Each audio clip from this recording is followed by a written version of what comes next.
Tampaknya dari bocoran keperluan pesta pernikahan pasangan Kaisang Pangarep dan Erina Gudono akan menjadi sangat megah. Selain digelar di tempat-tempat khusus yang tak sembarangan orang boleh menggunakan, ternyata juga akan dimeriahkan dengan hadirnya putri-putri Indonesia. Nantinya akan ada 40 putri Indonesia yang ikut memeriahkan acara pernikahan Kaisang dan Erina. Prosesi pernikahan Kaisang Pangarep dan Erina Gudono akan digelar di Yogyakarta dan Solo. Berbagai persiapan pun terus dilakukan, termasuk menentukan bridesmaid pernikahan. Sebagai jebolan Putri Indonesia 2022, Erina Gudono pun menunjuk rekan-rekannya untuk menjadi bridesmaid. Dikutip pada kanal YouTube Indosiar, Putri Indonesia Pariwisata 2022, Adinda Sheila beberkan jumlah bridesmaid di acara pernikahan Erina Gudono.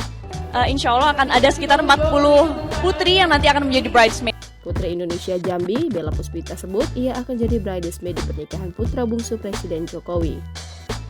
Kata Bella Puspita, pernikahan Putri Indonesia Daerah Istimewa Yogyakarta 2022 ini akan mengusung tema adat Jawa. Pihak bridesmaid sendiri akan mengenakan kebaya kutu baru. Pasalnya, anggota Putri Indonesia 2022 telah menyiapkan kado spesial untuk Erina Gudono. Jangan lupa subscribe, share, komen, dan like ya!